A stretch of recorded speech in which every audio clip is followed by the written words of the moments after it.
चलिए बच्चों, आज डिस्कस करते हैं पीएचटी नंबर 4 का जो टेस्ट है, उसमें फिजिकल केमिस्ट्री का पोर्शन। क्वेश्चन नंबर 48 में है best example of law of mass conservation. तो लॉ ऑफ मास कंजर्वेशन के लिए क्या ज़रूरी है? लॉ ऑफ मास कंजर्वेशन के लिए रिएक्टेंट के मास और प्रोडक्ट के मास इक्वल होने चाहिए। ऑप्शन नंबर 1 की बात करें तो 6 gram carbon heated in vacuum there is no change in mass. 6 gram carbon को अगर हम हीट करते हैं वैक्यूम में, तो वैक्यूम में तो कोई गैस होगी नहीं, तो पहली बात तो वहाँ पे कोई रिएक्शन नहीं होना है। और आगे प्रोडक्ट के बारे में भी कोई इन्फॉर्मेशन नहीं दिया है, तो इसके बारे में हम लॉ ऑफ मास कंजर्वेशन नहीं बता सकते, क्योंकि रिएक्शन ही नहीं हो रहा। कुल मिला के आप ये बोल सकते हो। ऑप्शन नंबर 2 की बात करें तो यहाँ पर कार्बन हमने लिया है, कार्बन को ऑक्सीजन के साथ गर्म किया गया है और बना है CO2। ठीक है, अब कार्बन यहाँ पे दिया गया 6 ग्राम और ऑक्सीजन दिया गया है यहाँ पे कितना 16 ग्राम। ठीक है, और CO2 मिला कितना है? CO2 हमें मिला है यहाँ पर 22 ग्राम। अब आपको रिएक्टेंट का मास देख लेना है, तो रिएक्टेंट का टोटल मास कितना हो जाएगा? 22 ग्राम, और प्रोडक्ट का मास भी कितना है? 22 ग्राम। तो इस तरीके से यहाँ पे law of mass conservation follow हो रहा है, तो इसका आंसर हो जाएगा सेकंड। ठीक है भाई, नेक्स्ट क्वेश्चन में देखते हैं। A sample of calcium carbonate has 40% carbon, 12% 40% है कैल्शियम, 12% है हमारा कार्बन और ऑक्सीजन है 48%। ठीक है, if law of constant proportion is true then mass of calcium in 5 gram of calcium carbonate.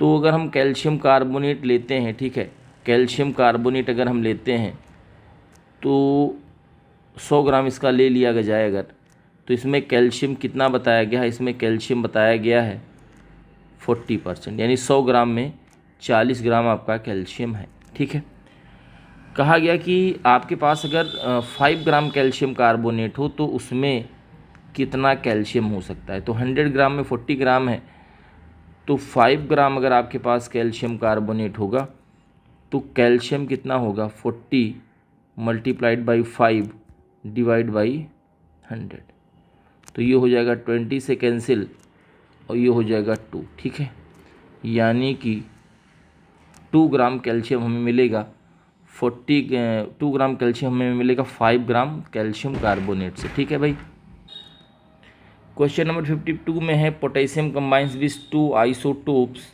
Of chlorine 35 and chlorine 37 respectively to form 2 sample of KCl।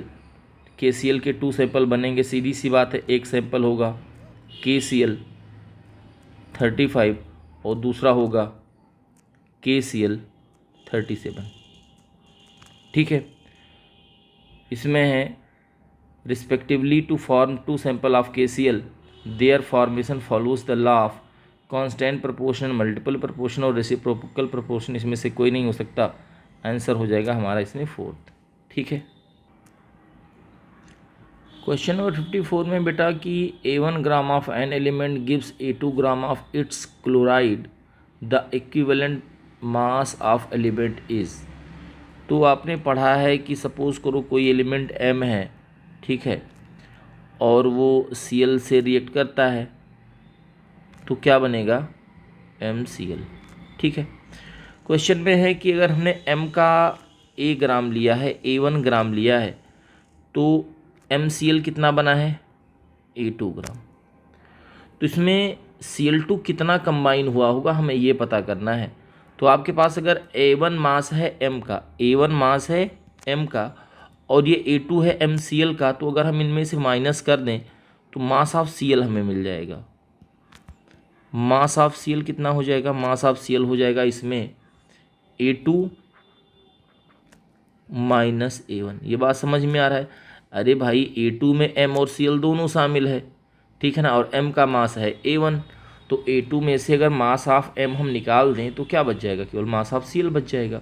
तो ये mass of Cl हमें यहाँ पता चल गया। ठीक है, अब एक बात आप समझो कि क्लोरीन कितने के साथ कंबाइन करेगा, ये आपको पता करना है। ठीक है ना, अगर हमने मास ऑफ Cl निकाल दिया तो आपको क्या पता करना पड़ेगा कि क्लोरीन कितने के साथ कंबाइन करना पड़ेगा।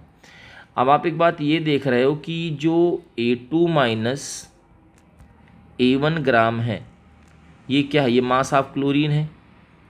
ग्राम Cl किसके साथ कंबाइन करता है, ये कंबाइन करता है A1 ग्राम मेटल के साथ, या A1 ग्राम कोई एलिमेंट M के साथ में।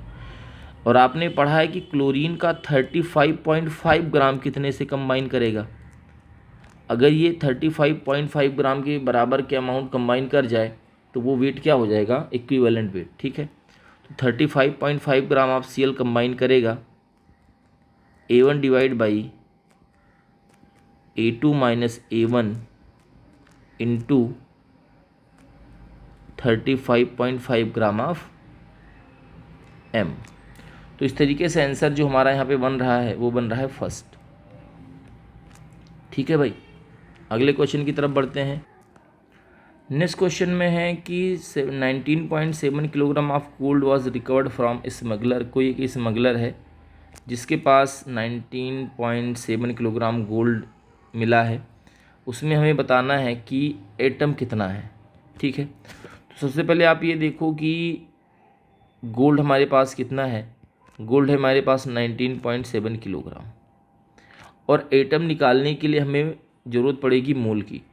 तो मोल के लिए हमें क्या करना पड़ेगा, किलो को ग्राम को हमें बदलना पड़ेगा ग्राम में।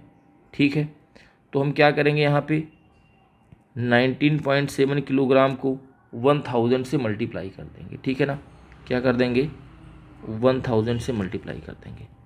इस तरीके से क्या हो जाएगा, ये कन्वर्ट हो जाएगा ग्राम में।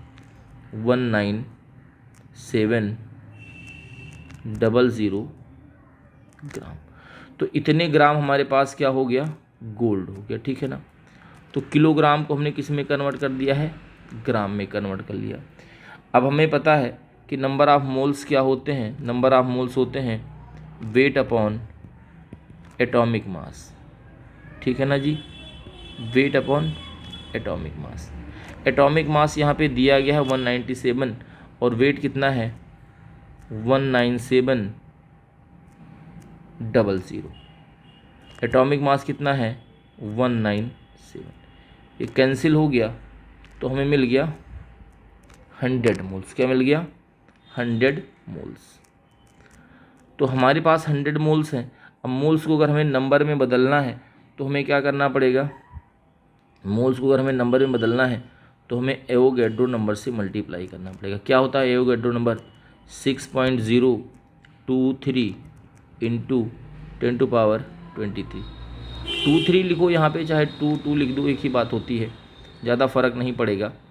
तो ये क्या हो जाएगा हमारा 23 है, और 2 पावर और ऐड हो गया तो 6.023 इंटू 10⁻25 हो जाएगा। ठीक है, इतने एटम हमें मिल जाएंगे।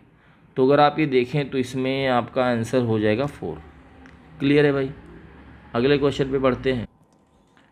नेक्स्ट क्वेश्चन में देखते हैं कि इसमें लिखा हुआ है how many moles of magnesium phosphate will contain 0.25 moles of oxygen. आप देख रहे हो कि मैग्नीशियम फॉस्फेट का अगर 1 मोल होगा आपके पास Mg3PO4 होल ट्वाइस, तो इसमें टोटल ऑक्सीजन आपको कितने दिखाई दे रहे हैं, इसमें टोटल ऑक्सीजन आपको दिखाई दे रहे हैं 8 ऑक्सीजन एटम दिखाई दे रहे हैं। ठीक है, यानी कि अगर आपके पास क्या है, आपके पास 8 मोल ऑक्सीजन है, 8 मोल ऑक्सीजन आपके पास में है, तो 8 मोल ऑक्सीजन कितने में प्रेजेंट है, 8 मोल ऑक्सीजन प्रेजेंट है 1 मोल मैग्नीशियम फॉस्फेट में। ये बात समझ में आ गया।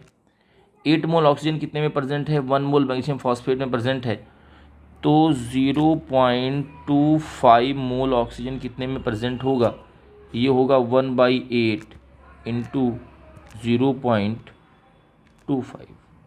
ठीक है, अब इसी को कर लेना है हमें सॉल्व।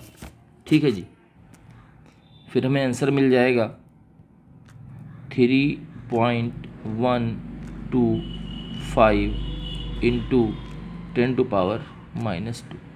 आंसर हमारा हो जाएगा यहाँ पर सेकंड। क्लियर है। अगले क्वेश्चन में देखते हैं, इसमें लिखा हुआ है क्वेश्चन नंबर 60 में, the incorrect statement of 14 gram of CO। तो 14 ग्राम ऑफ CO का मतलब होता है कि इसमें कितने मोल हैं। सबसे पहले आप मोल निकाल दो तो आपका काम बन जाएगा। तो वेट हो गया है 14 और इसका कितना वेट होता है, मॉलिक्यूलर मास 28, ठीक है ना।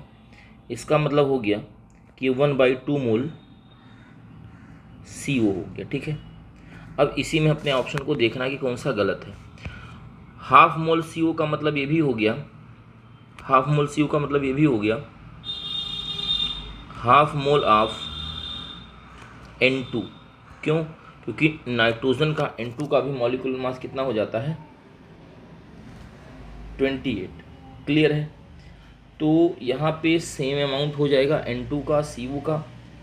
और एक बात हम और करें कि अगर हाफ मोल है हमारा कोई गैस, चाहे वो CO है चाहे वो N2 है, तो कितने मॉलिक्यूल हो जाएंगे आपको पता है? हाफ मोल में कितने मॉलिक्यूल हो जाएंगे, 3.01 इंटू 10⁻23। तो इसके अकॉर्डिंग हम अपना देखें तो हमारा ऑप्शन नंबर दूसरा, तीसरा और चौथा सही है। इसमें पूछा गया है इनकरेक्ट, तो करेक्ट ऑप्शन हमारा हो जाएगा फर्स्ट। क्लियर है। आगे बढ़ते हैं। इस क्वेश्चन में देखते हैं, the most abundant element of mass in the body of human adult are. Oxygen है यहाँ पर 61.4%, कार्बन है 22.9%, हाइड्रोजन है 10% और नाइट्रोजन है 2.6%, ठीक है। The weight which 75 kilogram person, एक 75 किलोग्राम का एक पर्सन है, एक आदमी 75 किलोग्राम का, would gain if all H1 atoms are replaced by H2। 75 kilogram के एक आदमी में हाइड्रोजन जो है ना H1, उसको अगर हम रिप्लेस कर दें H2 से, है ना, हाइड्रोजन 1 की जगह पे हाइड्रोजन 2 अगर हम ले लेते हैं तो क्या होगा। तो आप साफ साफ देख रहे हो कि H1 की जगह पे अगर आप 2 ले लोगे तो मास बढ़ेगा, ठीक है। क्योंकि यहाँ पर जो H1 है इसका मास 1 है और यहाँ पे H2 है उसका मास कितना है, 2 है। तो मास बढ़ रहा है तो ओवरऑल क्या हो जाएगा, जो पर्सन है उसका मास गेन हो जाएगा, ठीक है। अब क्वेश्चन के अकॉर्डिंग है कि अगर एक पर्सन 100 किलोग्राम का होता तो उसमें 10 किलोग्राम क्या होते, हाइड्रोजन होता, ठीक है ना। अगर कोई पर्सन 100 किलोग्राम का होता तो उसमें हाइड्रोजन कितने होते, हाइड्रोजन होते उसमें 10 किलोग्राम का। जैसा क्वेश्चन में परसेंट में दिया है ना, इस वजह से क्वेश्चन में लिखा है 10% हाइड्रोजन। तो 100 किलोग्राम पर्सन में 10 किलोग्राम हाइड्रोजन होता। बट यहाँ पे जो एक एवरेज एडल्ट पर्सन है उसका मास कितना है, 75 किलोग्राम, सॉरी 75 किलोग्राम। तो 75 किलोग्राम का अगर कोई आदमी होगा तो उसमें हाइड्रोजन का मास कितना होगा ये हमें देखना है। तो ये हो जाएगा 10 डिवाइड बाई 100 इंटू 75, ठीक है। यानी कि एक 75 किलोग्राम पर्सन के जो वेट है ना उसमें हाइड्रोजन का मास निकलेगा हमारा 7.5 किलोग्राम। अब हम क्या कर रहे हैं ना, 1 की जगह पर 2 ले रहे हैं, 1 की जगह पर 2 ले रहे हैं। तो सीधे सीधे हमने क्या किया है, 2 टाइम मास बढ़ा दिया। और जब आप 2 टाइम मास बढ़ा दोगे तो हाइड्रोजन का मास भी क्या हो जाएगा, 2 टाइम बढ़ जाएगा। ये कितना हो जाएगा, 2 इंटू 7.5 यानी कि 15 किलोग्राम। तो चेंज इन मास कितना हो रहा है, चेंज इन मास हो रहा है यहाँ पे 15 किलोग्राम, जो हमने H2 लिया है उसकी वजह से हो जाएगा। और स्टार्टिंग में कितना था, ये था हमारा 7.5। तो चेंज इन मास कितना हो जाएगा, चेंज इन मास हो जाएगा 7.5 को अगर हम माइनस कर दें तो 7.5 ग्राम हो जाएगा, सॉरी किलोग्राम, किलोग्राम में सारी चीज़ें चल रही हैं। तो इस तरीके से आंसर हमारा यहाँ पे बन जाएगा तीसरा। क्लियर है। अगले क्वेश्चन की तरफ बढ़ते हैं। इस क्वेश्चन में बेटा कि 5 gram zinc's reacts with excess of NaOH, ठीक है, NaOH, और फिर रिएक्शन करता है वो HCl से। दोनों में बोला गया है कि दोनों में हाइड्रोजन गैस इवॉल्व होता है। तो आपको बताना है कि दोनों में जो हाइड्रोजन गैस इवॉल्व हुआ है ना उसका रेशियो क्या है। तो इसको करने से पहले सबसे पहले हम मोल्स निकालते हैं। मोल्स क्या हो जाएगा, वेट अपॉन मोलर मास। तो वेट यहाँ पर है 5 ग्राम और जिंक का मोलर मास आपको लेना है 65, ठीक है ना। यहाँ पे लिख दें हम आपको एटॉमिक मास आपको लेना पड़ेगा 65 ग्राम पर मोल, ठीक है। तो ये हो जाएगा हमारा 1/30, ठीक है। अब अगर इसको हम सॉल्व करें तो हमें मिल जाएगा अमाउंट ऑफ, या बोल सकते हो मोल्स ऑफ जिंक। क्लियर है। तो इसको चलिए सॉल्व करते हैं।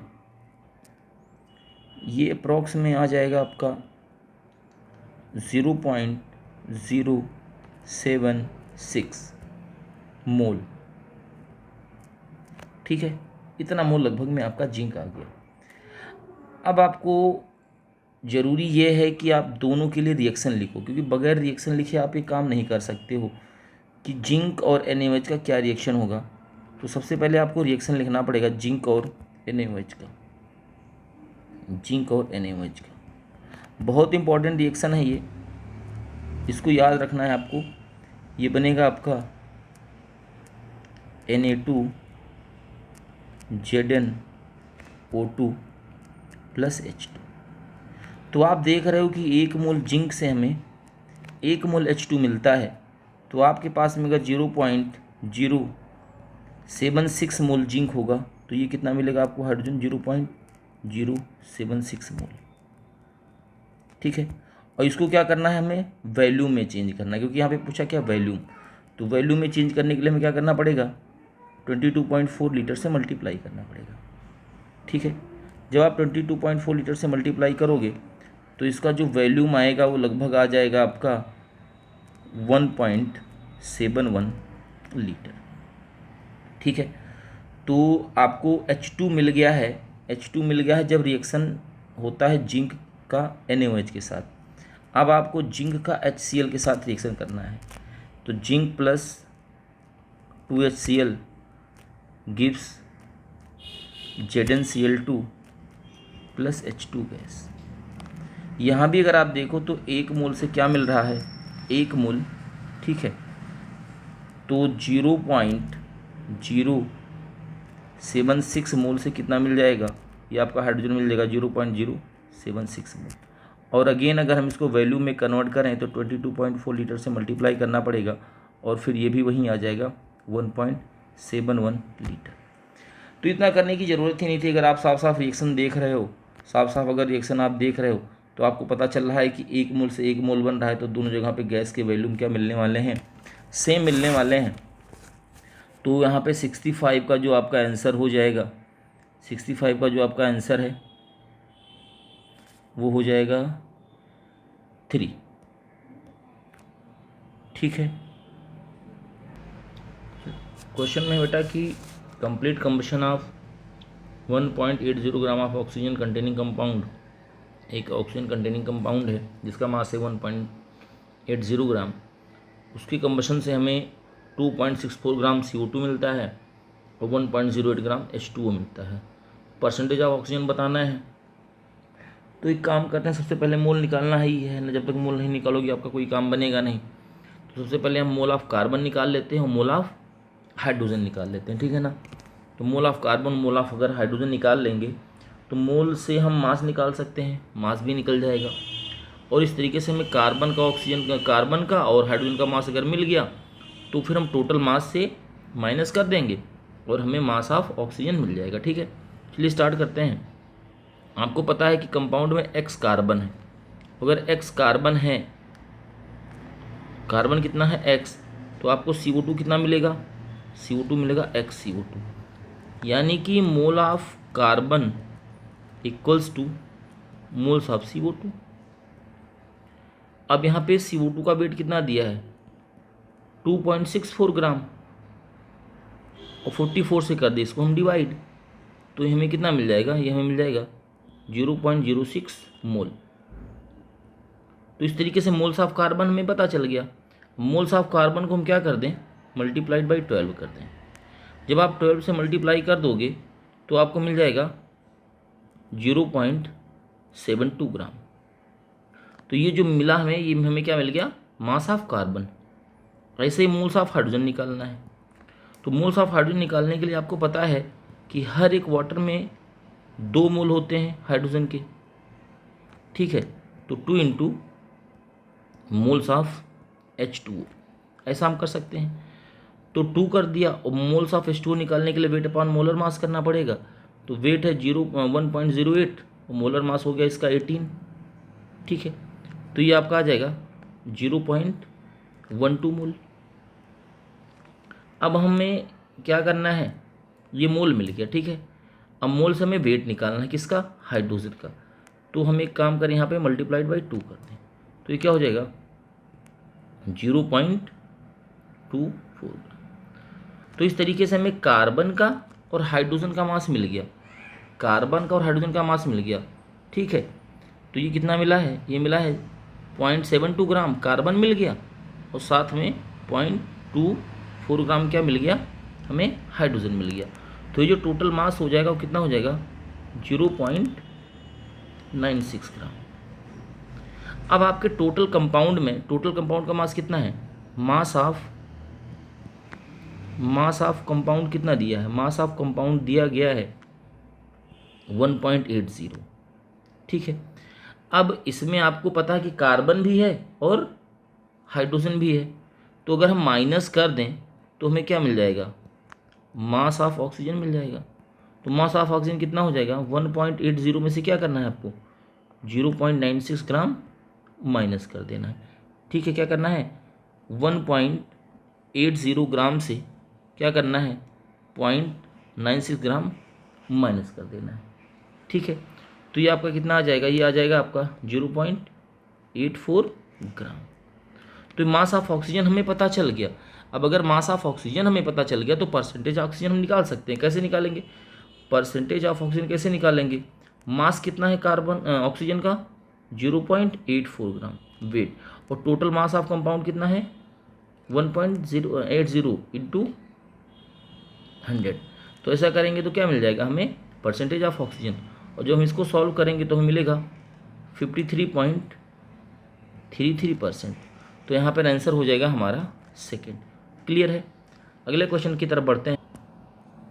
इस क्वेश्चन में बेटा कि the ratio of difference between first and second Bohr orbit and between second and third orbit. तो हमने आपको याद करवाया है कि आप एनर्जी लेवल याद कर लो। E1 कितना होता है -13.6, E2 कितना होता है -3.4, E3 कितना होता है हाइड्रोजन के लिए -1.51। तो ये जो डिफरेंस है वो कितना आएगा, ये भी हमने आपको खूब कराया है 10.2।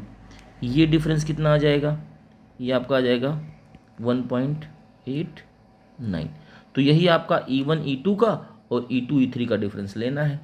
तो आपको क्या करना है 10.2 और 1.89, यही डिफरेंस लेना है आपको। आंसर आपका आ जाएगा तीसरा। आगे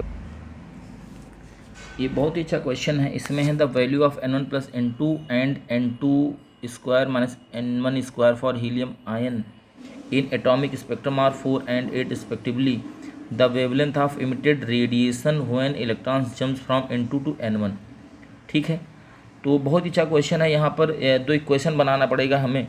पहला इक्वेशन ये बनाना पड़ेगा कि जो N1 प्लस N2 है, ठीक है, उसकी वैल्यू यहाँ पे दी गई है 4, लिखा हुआ साफ साफ N2 प्लस N1 4 है, और इसको इक्वेशन 1 मान लेते हैं। और दूसरा क्या दिया है कि N2 square minus N1 square, इसकी जो वैल्यू है वो दी गई है 8, ठीक है ना। अकॉर्डिंग टू क्वेश्चन ये 8 दिया गया है। अब हमें इसी को सॉल्व करना पड़ेगा।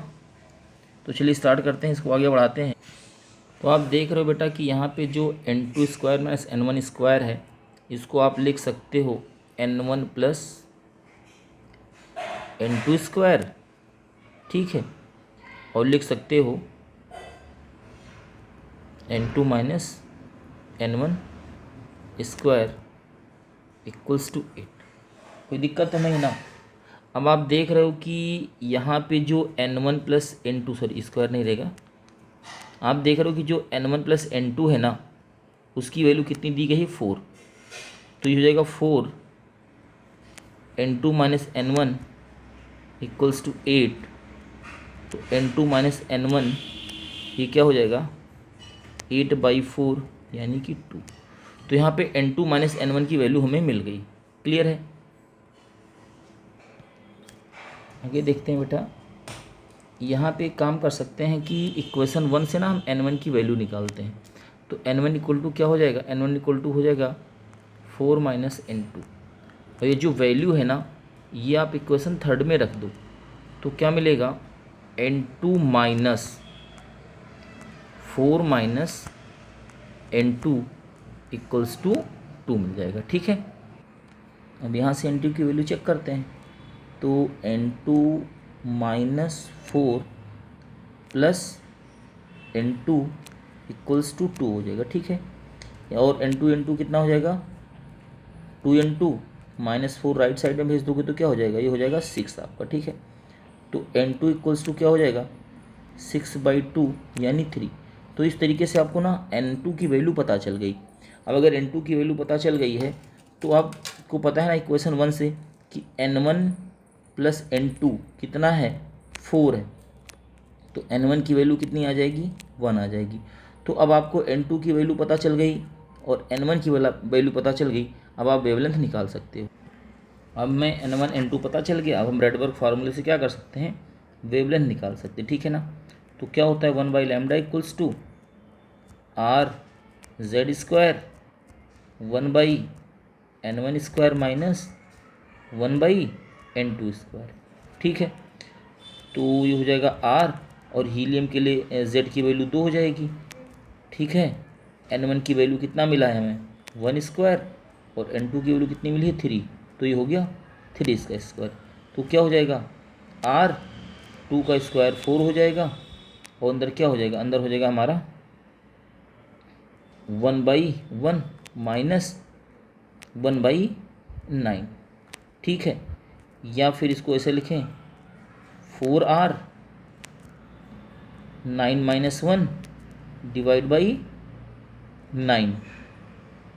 ठीक है, तो ये हो जाएगा हमारा 4r 8/9। ये क्या हो जाएगा 32r डिवाइड बाई 9। ये आपको क्या मिला है, ये आपको मिला है लैम्डा।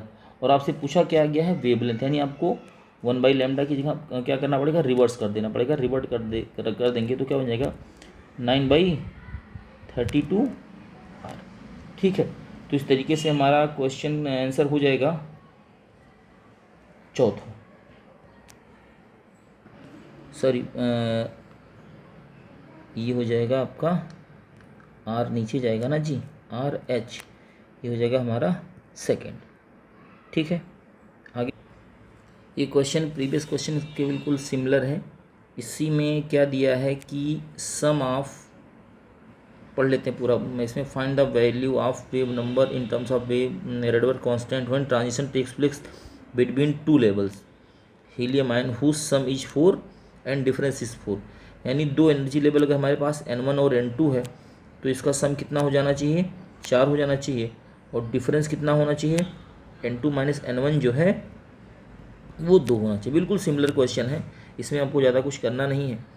तो उसको प्रीवियस की तरीके से अगर हम सॉल्व करेंगे तो n1 की वैल्यू आ जाएगी हमें, n1 की वैल्यू हमें मिलेगी 1, बिल्कुल प्रीवियस क्वेश्चन की तरीके से करना है, और n2 की वैल्यू मिल जाएगी हमें 3। ठीक है, तो आपको पता है कि 1/λ क्या होता है, 1/λ होता है वेव नंबर। तो ये पूरा का पूरा क्वेश्चन हमने अभी सॉल्व ही किया है। ये कितना हो जाएगा, ये हो जाएगा हमारा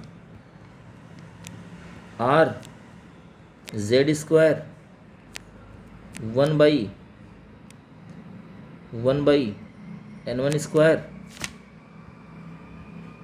माइनस 1/n2²। ठीक है ना, तो ये हो जाएगा r, और z की वैल्यू कितनी लेनी है हमें 2 का स्क्वायर हो जाएगा, और 1/1 हो गया, और ये 1/9 हो गया।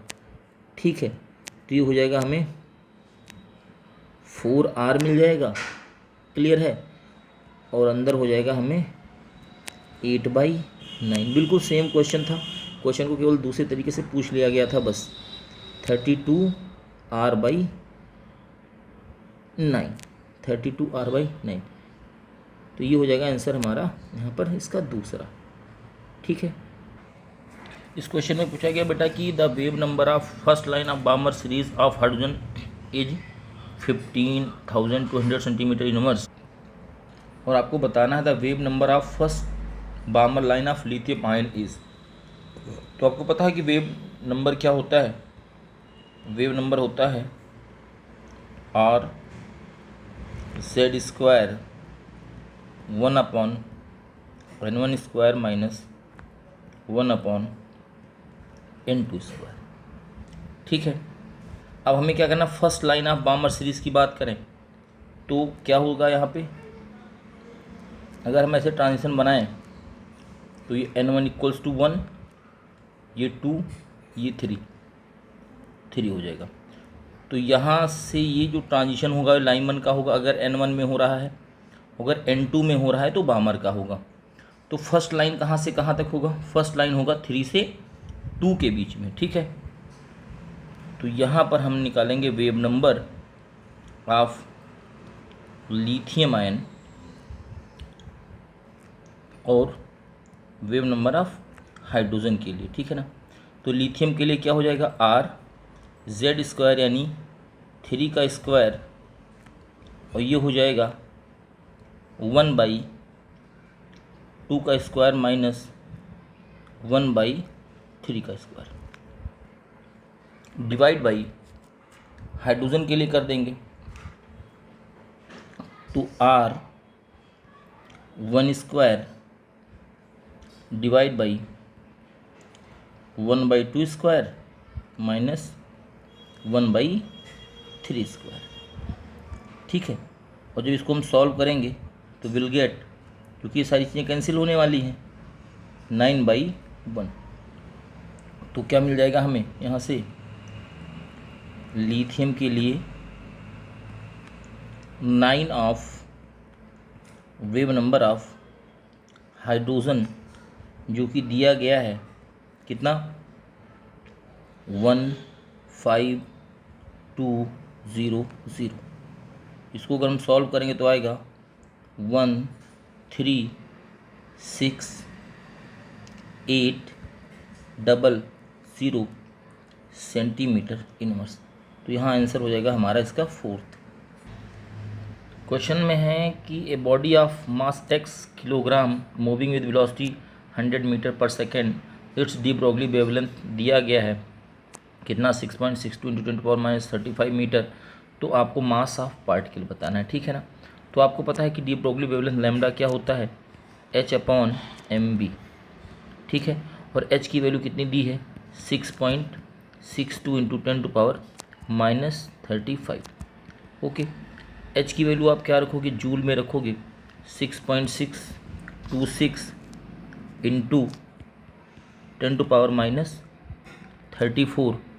मास हमें निकालना है, तो मास मान लिया हमने x हो गया, और वेलोसिटी कितना है, 100 मीटर पर सेकेंड, और बस इसी को सॉल्व कर लेना है जी।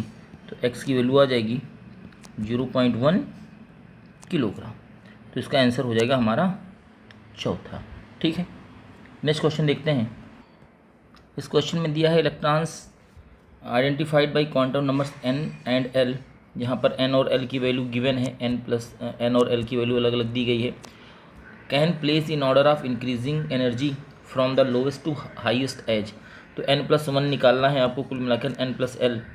तो पहले के लिए n+l हो जाएगा 4+1 5, दूसरे के लिए हो जाएगा n+l 4+0 4, तीसरे के लिए हमारे हो जाएगा 3+2 5, और चौथे के लिए हो जाएगा 3+1 4। ठीक है, तो सबसे पहले इन दोनों में फिलिंग होने वाली है। तो इन दोनों में l की वैल्यू कहाँ, n की वैल्यू कहाँ पे कम है, यहाँ पर कम है।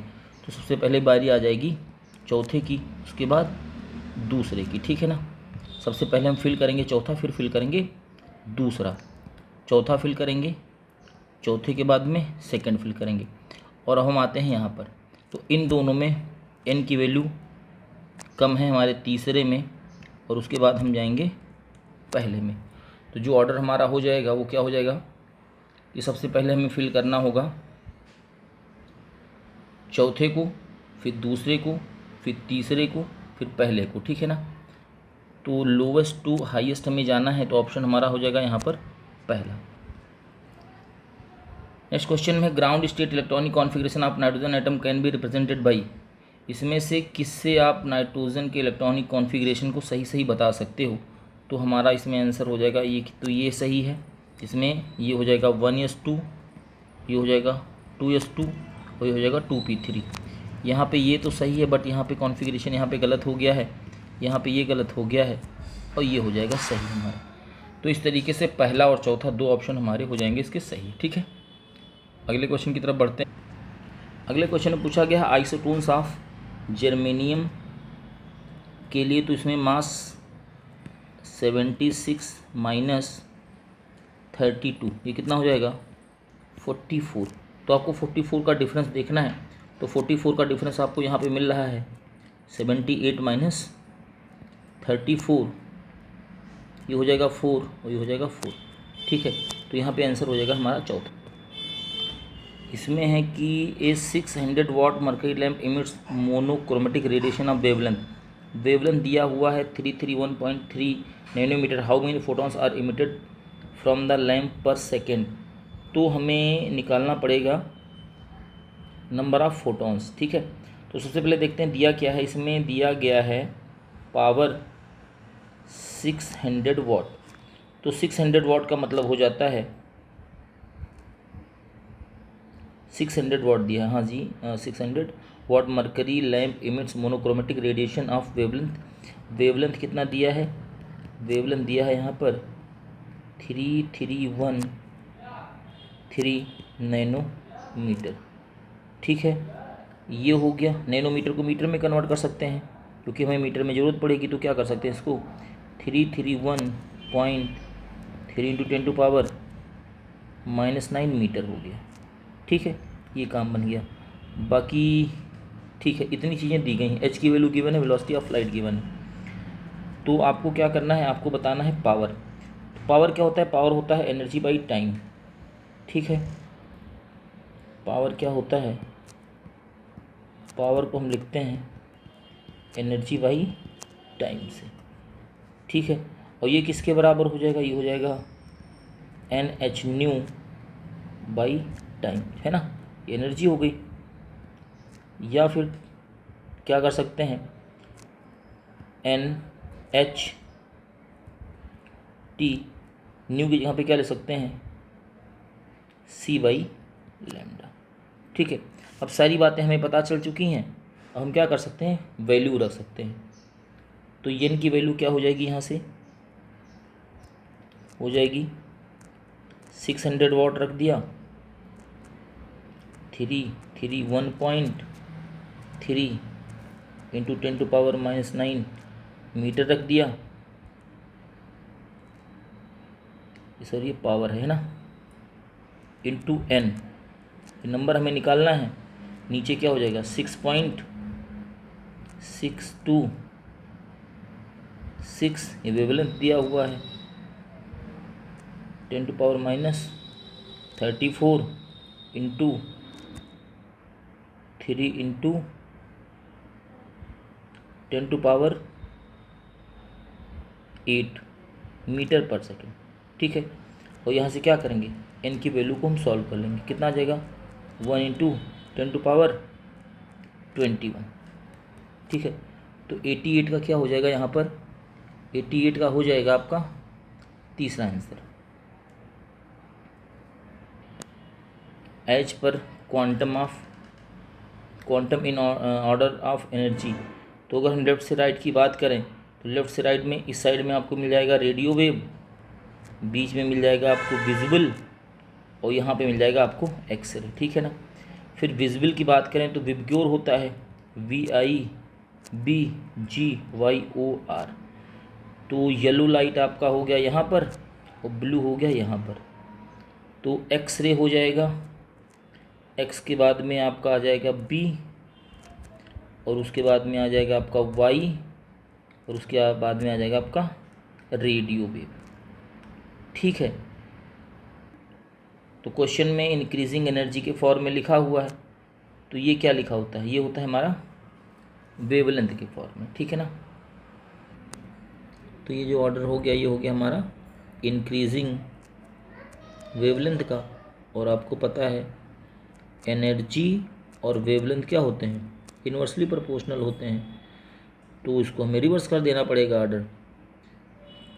ठीक है, तो रेडियो वेव्स का हमारा हो जा रहा है डी, येलो को बोला गया है बी। ठीक है, और ए है हमारा ब्लू लाइट, ये हो गया ए, और एक्सरे हो गया हमारा सी। तो सबसे ज़्यादा एनर्जी हो जाएगी हमारे सी की, सबसे ज़्यादा एनर्जी हो जाएगी हमारे सी की, उसके बाद में ए का, उसके बाद बी का और डी का। तो इंक्रीजिंग की बात करेंगे तो डी बी ए सी हो जाएगा, आंसर हो जाएगा हमारा 90 का फर्स्ट। ठीक है।